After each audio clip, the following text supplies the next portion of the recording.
Kita hidup di zaman yang mengagungkan respons cepat, pencitraan konstan, dan kesan bahwa kalau kamu terlihat tenang, berarti kamu sudah sembuh. Tapi, benarkah sesederhana itu? Banyak orang tampak tenang bukan karena mereka tak lagi merasa, tapi karena mereka sudah terlalu sering belajar diam. Mereka tidak bereaksi bukan karena tak terguncang, tapi karena tahu tidak semua kekacauan pantas ditanggapi dengan energi yang sama. Stoikisme lahir dari dunia yang tak kalah bising, dan justru menawarkan jalan sebaliknya. Diam yang berisi, tenang yang aktif, dan kekuatan yang tidak harus diumumkan. Ia bukan sekadar filsafat tua, tapi peta mental bagi siapapun yang ingin hidup lebih stabil di tengah dunia yang menuntut kesan baik-baik saja setiap saat. Di video ini, kita akan membahas 3 cara membangun ketangguhan mental melalui pendekatan stoik. Bukan teori kosong, tapi panduan praktis yang bisa kamu gunakan dalam realita sehari-hari. Dari mengelola tekanan sosial sampai berdamai dengan keletihan batin yang sering kita abaikan. Pastikan kamu menonton sampai akhir agar tidak kehilangan makna penting dari pembahasan ini. Dan jangan lupa untuk berlangganan agar kita bisa terus berbagi perspektif yang menginspirasi satu sama lain. Mari kita mulai. Poin 1. Menjaga pola pikir tetap stabil saat menghadapi naik turunnya kehidupan. Kadang kamu merasa aneh sendiri, seolah-olah di tengah ramai dunia, kamu satu-satunya yang belum menemukan caranya. Orang lain terlihat mantap, kamu sendiri masih bertanya-tanya, kenapa rasanya aku terus terombang-ambing? Tapi tenang dulu. Itu bukan tanda kamu salah arah. Justru mungkin kamu sedang ada di titik penting. Fase di mana kamu berhenti menenangkan diri dengan kebohongan kecil dan mulai mencari yang benar-benar bisa kamu pegang. Karena jujur saja, hidup memang tidak stabil. Dan itu bukan hal yang perlu kamu lawan dengan berpura-pura kuat. Pertanyaannya bukan bagaimana agar hidup ini selalu tenang, tapi bagaimana kamu bisa tetap waras di tengah badai yang sering datang tanpa aba-aba. Orang yang terlihat tenang belum tentu tidak terluka. Bahkan seringkali, ketenangan yang paling solid lahir dari luka yang tidak diumbar. Dari kehilangan yang tidak sempat diceritakan. Dari jatuh bangun yang kamu simpan sendiri karena terlalu capek menjelaskan ke orang yang mungkin tak akan paham. Disinilah konsep resiliensi bekerja. Bukan dalam bentuk kekebalan terhadap sakit, tapi dalam kemampuan untuk kembali berdiri setelah terguncang. Seperti yang dijelaskan dalam banyak riset psikologi modern, termasuk dari American Psychological Association, resiliensi bukan sifat bawaan. Ia dilatih dari cara kita menghadapi stres, mengatur emosi, dan memilih respons. Dan ketika kamu gabungkan itu dengan filosofi stoik, kamu akan menemukan pondasi yang bahkan lebih dalam. Stoikisme tidak pernah menjanjikan bahwa hidup akan lembut, tapi ia menawarkan panduan sederhana. Bedakan antara hal-hal yang bisa kamu kontrol dan hal-hal yang tidak. Fokus pada yang pertama, terima dengan bijak yang kedua. Mari kita lihat lebih dalam. Saat kamu kehilangan sesuatu yang penting, hubungan, pekerjaan, atau arah, apa yang pertama kali muncul? Kebanyakan orang akan merasa kosong, lalu panik. Wajar, tapi kemudian beberapa orang mulai terbiasa dengan kepanikan itu. Sampai mereka berpikir, mungkin aku memang tidak punya pilihan, padahal sebenarnya ada pilihan. Bukan untuk mengubah situasi luar, tapi untuk mengatur posisi batin. Dan itu dimulai dari mengubah cara memandang luka. Orang yang stabil bukan orang yang tidak pernah merasa hancur, tapi mereka yang melihat keterpurukan itu bukan sebagai akhir, melainkan bagian dari cerita yang belum selesai. Mereka tidak menghindari rasa sakit, tapi tidak pula membiarkannya menggerogoti arah hidup. Seperti air yang tetap mengalir di antara batu, bukan karena ia lebih kuat, tapi karena ia tahu caranya menyesuaikan diri tanpa kehilangan arah. Namun, yang sering jadi jebakan justru bukan badai besar, melainkan ekspektasi kecil-kecil yang kamu tanamkan sendiri. Seperti tekanan untuk selalu terlihat tenang, untuk tidak menjadi beban, untuk tetap tertawa, padahal hati sedang ambruk. Dan seringnya, kamu tidak sadar sedang memakai topeng itu. Sampai satu waktu, kamu merasa aneh. Semuanya tampak baik, Tapi kenapa ada kehampaan yang menggantung? Psikologi menyebut ini sebagai gejala detachment atau pemisahan emosional. Kamu tetap berfungsi, tetap berinteraksi, tapi di dalam ada bagian yang perlahan mati rasa. Dan kamu tidak tahu harus mulai dari mana untuk menyembuhkannya. Mungkin jawabannya bukan dengan melawan perasaan itu, tapi duduk sebentar dan bertanya, siapa yang sebenarnya aku ingin lindungi dengan pura-pura tenang ini? Dunia? Orang lain? Atau justru diriku sendiri yang belum siap mengakui kalau aku sedang butuh sandaran? Itulah mengapa menjaga kestabilan bukan soal menciptakan suasana damai setiap saat, tapi soal mengembangkan ketenangan batin yang tidak bergantung pada situasi. Dalam kerangka stoikisme, ada prinsip yang sangat relevan. Tidak semua hal pantas kamu beri reaksi. Kadang, yang membuat kita lelah bukan masalahnya, tapi cara kita terus-menerus menolaknya. Ketika kamu belajar membiarkan hal-hal tertentu lewat tanpa dihakimi, kamu sedang memberi ruang untuk kestabilan batin itu tumbuh. Tentu ini tidak berarti kamu harus pasrah. Tapi kamu perlu tahu kapan harus bertindak dan kapan cukup diam. Bukan karena menyerah, tapi karena sadar itu bukan tempatmu bertarung. Bayangkan seseorang sedang duduk di tengah keramaian. Wajahnya biasa saja. Tapi di pikirannya, ia sedang memilih untuk tidak meledak, tidak menyerang balik, tidak menjelaskan panjang lebar. Ia tahu reaksi emosional hanya akan memperkeruh situasi. Maka ia memilih diam, bukan karena kalah, tapi karena ia sudah selesai membuktikan apapun. Itulah kekuatan dalam ketenangan. Tenang yang bukan hasil penyangkalan, tapi hasil proses panjang memahami apa yang bisa ia ubah dan apa yang harus ia terima. Sekarang mungkin kamu bertanya, apakah aku sudah cukup kuat untuk sampai ke titik itu? Jawabannya mungkin belum, tapi kamu sedang ke arah sana selama kamu tidak menyangkal realitas. Dan itu lebih penting daripada terlihat tegar. Dalam data dari studi American Psychological Association 2011, orang yang memiliki resiliensi tinggi bukanlah yang tidak punya trauma, tapi yang bisa menjadikan trauma sebagai bahan refleksi untuk tumbuh. Mereka biasanya memiliki jaringan dukungan sosial yang kuat, keterampilan komunikasi yang sehat, dan, ini yang penting, keyakinan bahwa mereka punya kendali atas cara mereka merespon hidup. Kita sering berpikir bahwa kuat itu harus ditunjukkan. Padahal dalam banyak kasus, justru yang paling kuat adalah yang tidak sibuk meyakinkan dunia. Mereka tidak meledak-ledak, tapi juga tidak mati rasa. Mereka memilih stabil bukan karena tidak ada rasa, tapi karena mereka tahu rasanya dan tidak ingin dikendalikan olehnya. Jadi mungkin pertanyaannya perlu diganti. Bukan lagi, gimana caranya biar aku selalu tenang?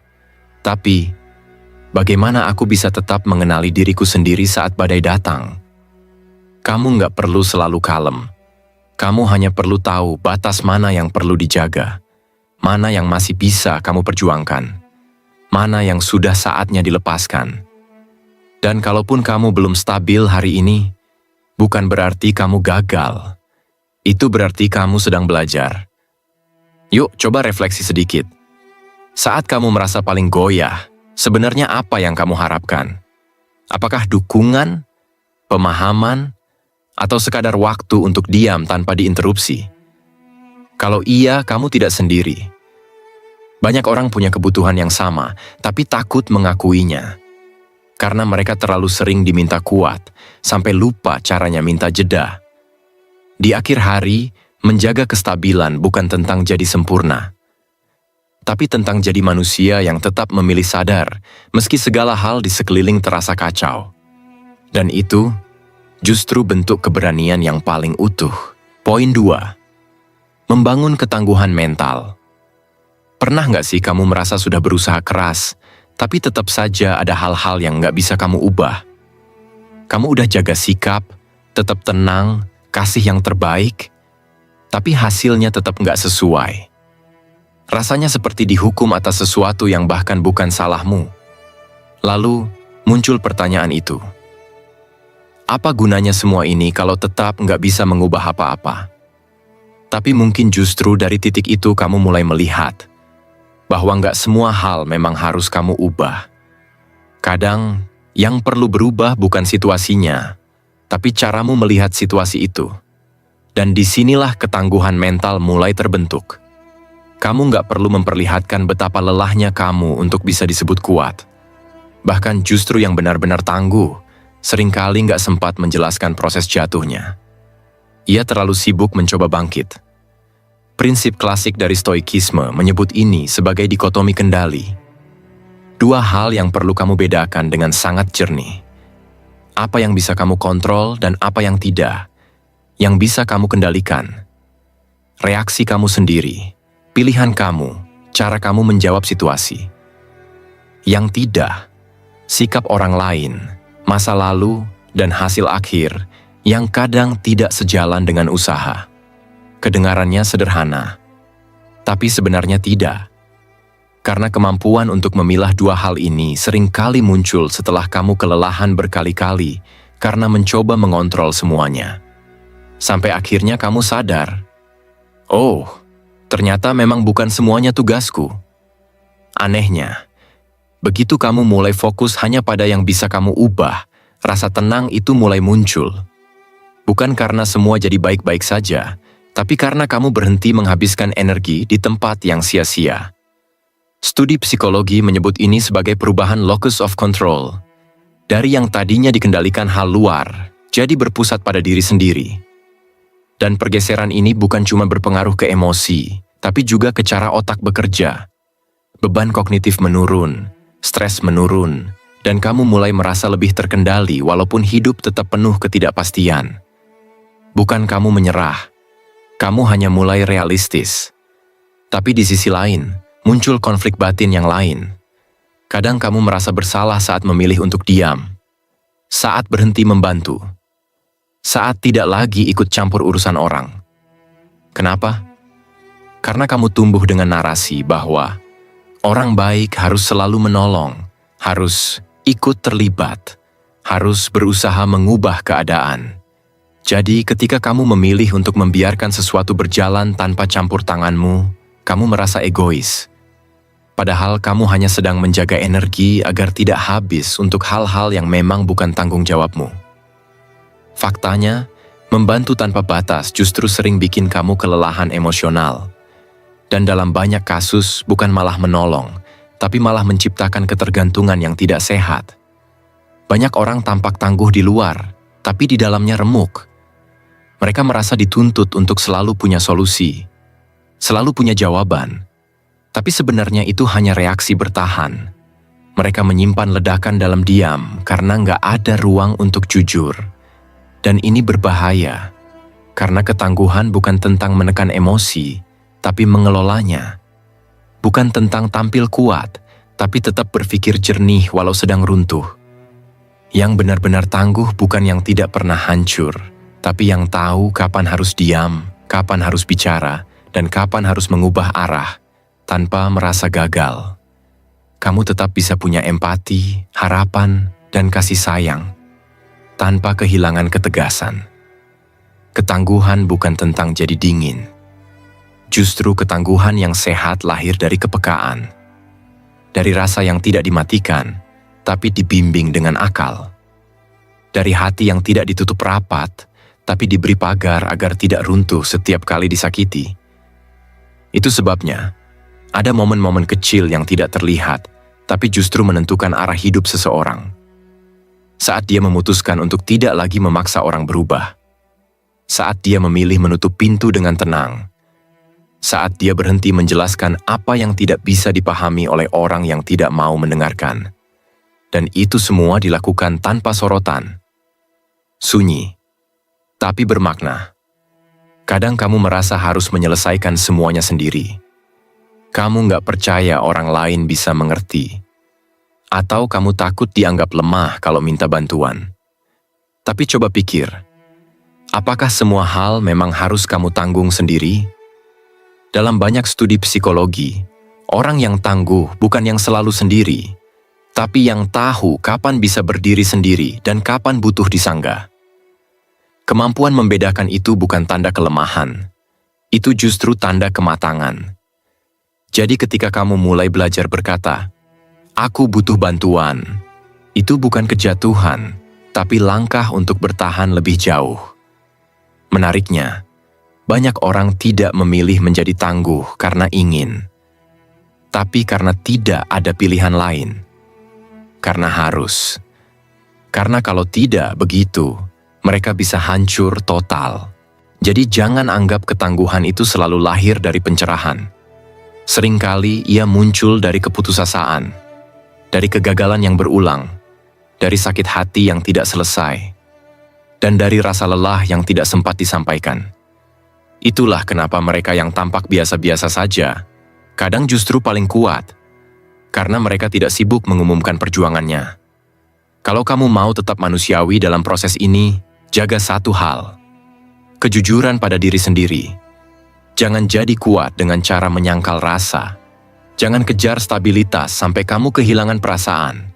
Karena kamu tetap perlu menangis, merasa, mengakui sakit. Tapi kamu juga belajar untuk tidak tinggal terlalu lama di situ. Itu cara kamu menyembuhkan luka, tanpa mengabaikannya. Lalu, kenapa saat kamu fokus pada hal yang bisa dikendalikan, hidup terasa lebih ringan? Karena kamu berhenti bertarung dengan realitas. Dan tubuhmu pun ikut merespons. Secara biologis, sistem stres di otak jadi lebih tenang. Kamu jadi punya kapasitas berpikir lebih jernih, lebih kreatif, dan lebih sabar. Itu kenapa stoikisme bukan hanya filosofi, tapi cara hidup yang bisa diukur dampaknya. Kita kadang terlalu percaya bahwa semua bisa diselesaikan dengan usaha. Padahal realitanya, nggak semua hal bisa ditaklukkan. Ada hal yang cuma bisa dilepaskan. Dan itu bukan berarti kamu kalah. Justru di situ kamu menang. Saat kamu bisa membedakan mana yang harus dilawan dan mana yang cukup diamati lalu dilepas. Terakhir, coba renungkan ini. Kamu mungkin pernah bilang, "Aku udah ikhlas, tapi kalau bisa sih tetap sesuai rencana." Lucu ya? Tapi juga jujur. Karena manusia memang seperti itu. Kita berusaha menerima, tapi tetap berharap. Kita tahu harus pasrah, tapi tetap ingin hasil yang terbaik. Dan kamu tahu, itu nggak salah. Itu bagian dari jadi manusia. Yang penting, kamu tetap sadar kapan berharap dan kapan melepaskan. Karena dari kesadaran itu, muncul kekuatan yang nggak bisa dibentuk dari motivasi semata, tapi dari pemahaman bahwa kamu tidak harus mengubah segalanya untuk bisa bertahan dengan elegan. Poin 3. Mempraktikkan mencintai diri sendiri dan berbelas kasih kepada diri sendiri. Pernah ada momen di mana kamu melihat cermin, bukan untuk memastikan penampilanmu, tapi sekadar bertanya dalam hati, "Kenapa rasanya aku tetap belum cukup? Padahal aku sudah lelah berusaha?" Mungkin kamu nggak cerita ke siapa-siapa, tapi rasa itu ada. Terpendam. Halus. Bukan karena kamu lemah, tapi karena kamu manusia.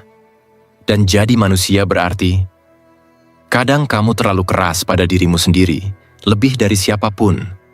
Kita terbiasa menilai diri sendiri seperti kita menilai kompetisi.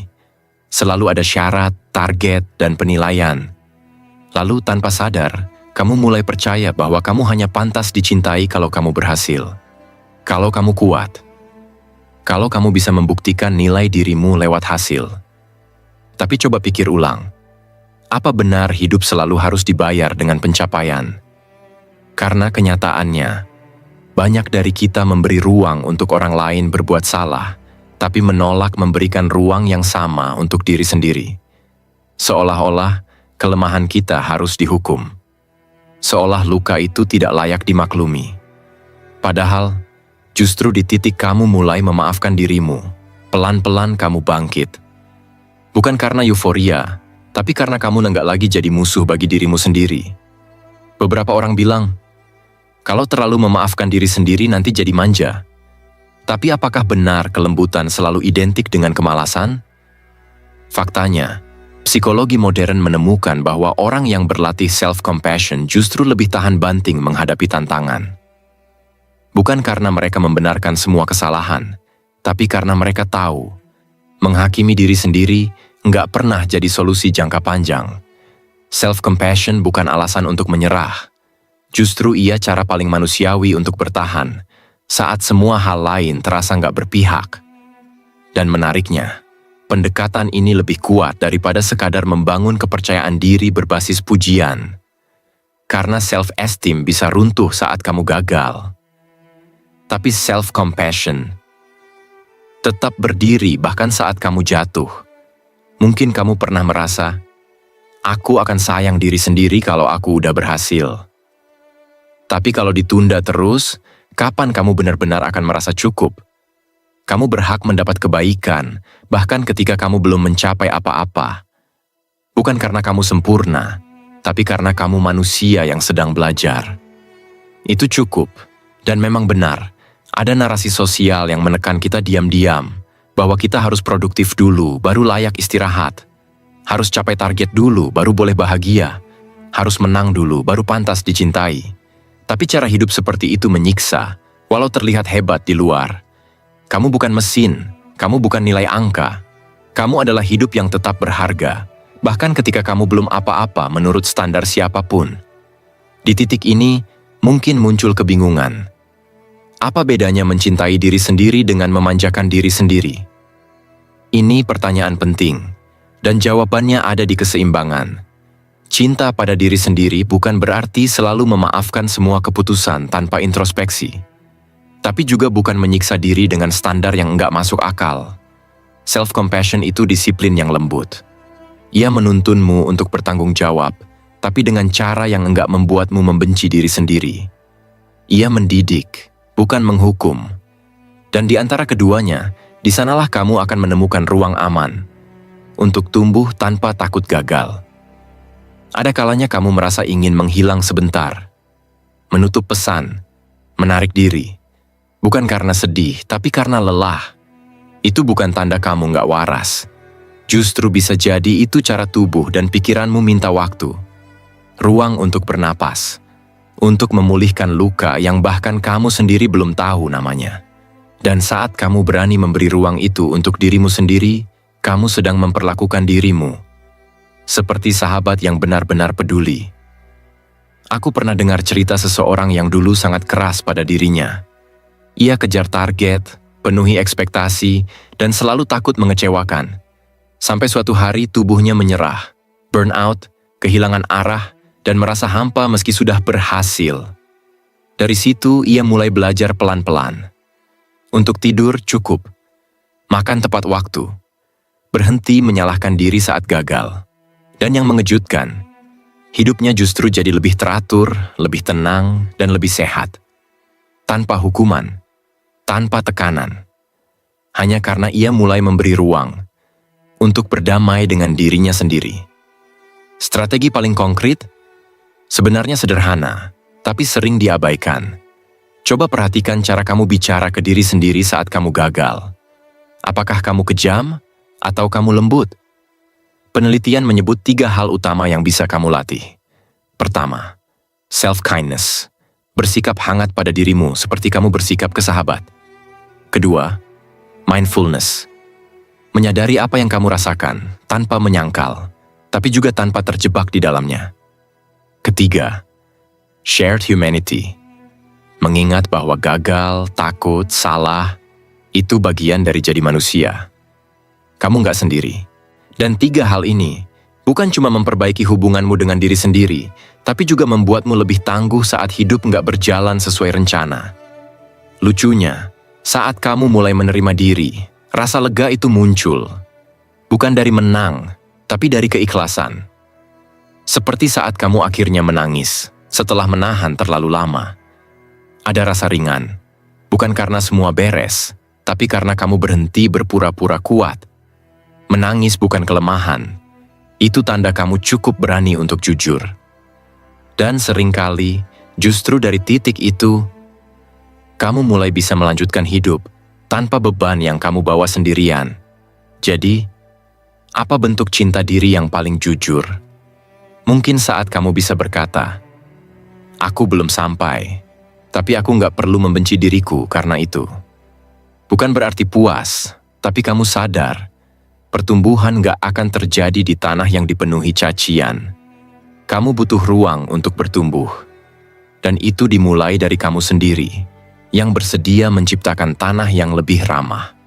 Sekarang mungkin kamu bertanya, apakah ini artinya aku gak perlu berubah? Justru sebaliknya. Cinta diri yang sehat justru bikin kamu lebih jujur menilai kekurangan, tanpa menyalahkan diri berlebihan. Dan dari ruang yang aman, itulah motivasi untuk berkembang jadi lebih kuat, lebih nyata, lebih tahan lama. Bukan karena kamu takut gagal, tapi karena kamu peduli pada dirimu sendiri. Kamu pasti sering lihat di media sosial, self-love yang dilukis megah, spa mahal, liburan mewah, kutipan indah. Tapi realitanya, kadang self-love itu sekadar memilih tidur cukup daripada kerja lembur, atau makan dengan tenang tanpa merasa bersalah, atau ngomong ke diri sendiri, aku sudah melakukan yang terbaik hari ini, dan itu cukup. Nggak perlu spektakuler, tapi tulus. Dan mungkin yang perlu kita waspadai adalah narasi cinta diri yang justru menciptakan tekanan baru, yang membuat kamu merasa bersalah kalau belum sembuh, belum bahagia, belum healing. Padahal proses mencintai diri itu nggak linier. Kadang kamu gagal, kadang kamu balik lagi menyalahkan diri, kadang kamu bingung. Dan itu manusiawi. Yang penting, kamu tidak menyerah untuk terus belajar memperlakukan dirimu lebih baik dari kemarin. Karena pada akhirnya, jadi kuat mental bukan cuma soal menahan badai, tapi juga soal bagaimana kamu berbicara pada dirimu sendiri. Saat badai itu merobek apa yang selama ini kamu bangun, apakah kamu akan menambah luka? Atau justru jadi tempat paling aman untuk dirimu pulang? Jawabannya, hanya kamu yang tahu. Dan mungkin, itu yang paling penting untuk kamu sadari hari ini. Kesimpulan, kadang kita berhenti sejenak bukan untuk menyerah, tapi untuk memastikan bahwa arah yang kita pilih masih selaras dengan diri sendiri.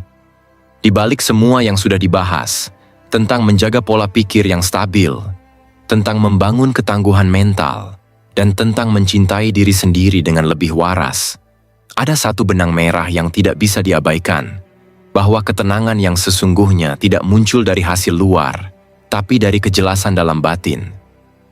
Mungkin kamu pernah bertanya, kenapa ada orang yang terlihat tenang padahal hidupnya penuh tekanan?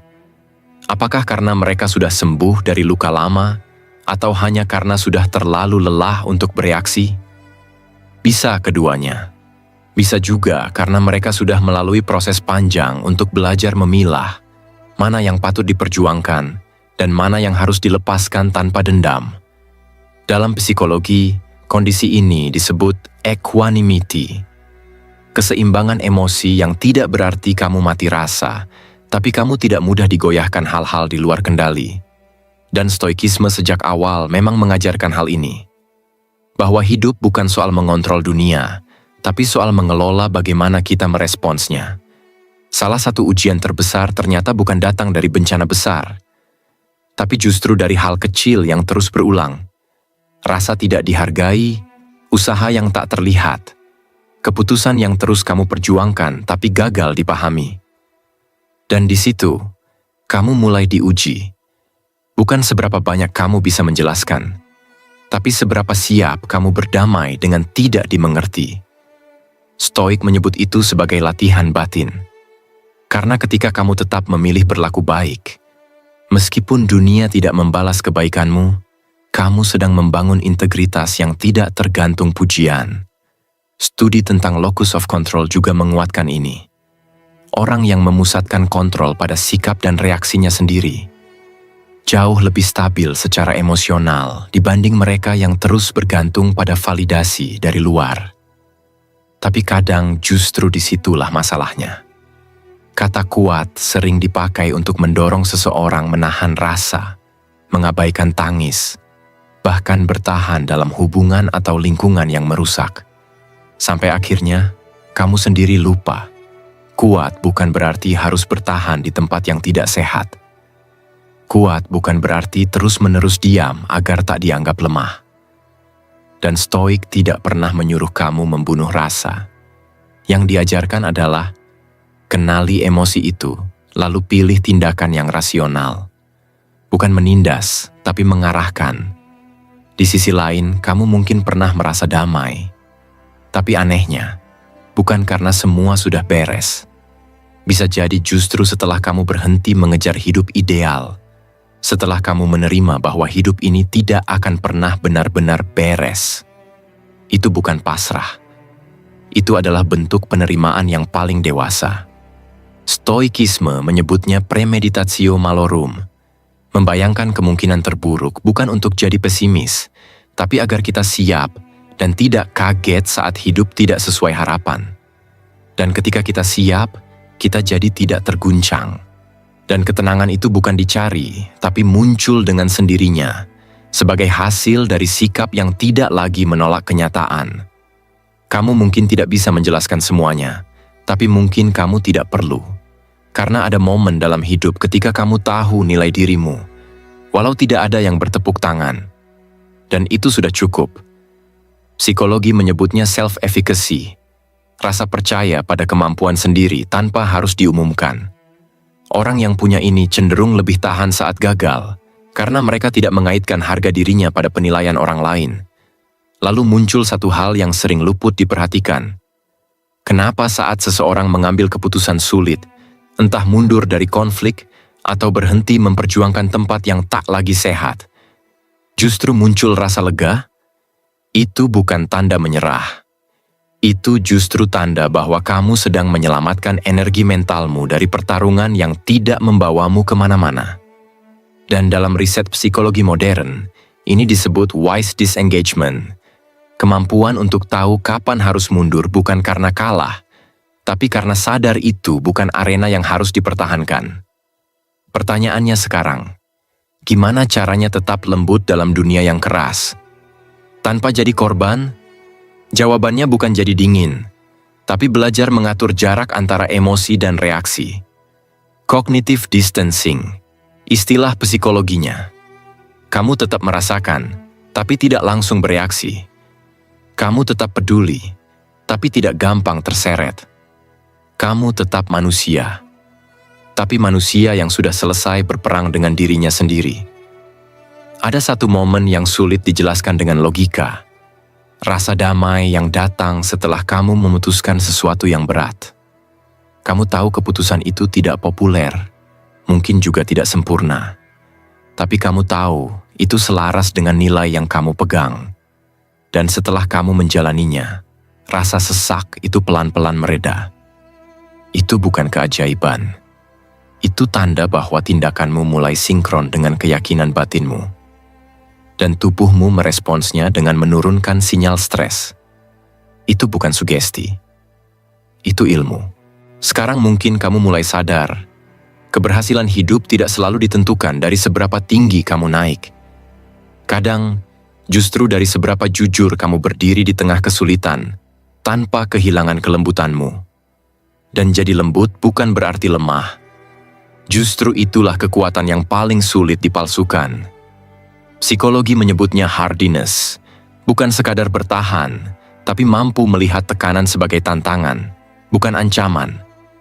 Dan stoikisme menyebutnya sebagai hidup berdasarkan virtue. Nilai kebaikan yang dipegang bukan karena dunia menyuruh, tapi karena kamu tahu itu adalah jalan yang paling bijak untuk dijalani. Di luar sana, mungkin kamu lihat banyak orang membagikan narasi kekuatan mental. Tapi hati-hati. Sebagian besar dari itu terlalu sederhana. Karena kekuatan mental bukan tentang selalu positif, selalu menang, atau selalu tangguh. Tapi tentang mampu menerima rasa takut, tanpa membiarkannya memimpin. Tentang mampu mengakui kegagalan, tanpa menjadikannya identitas.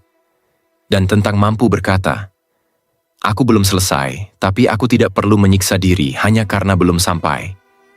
Jadi, apa kesimpulannya? Kamu tidak perlu sempurna untuk kuat. Kamu tidak harus menang untuk damai.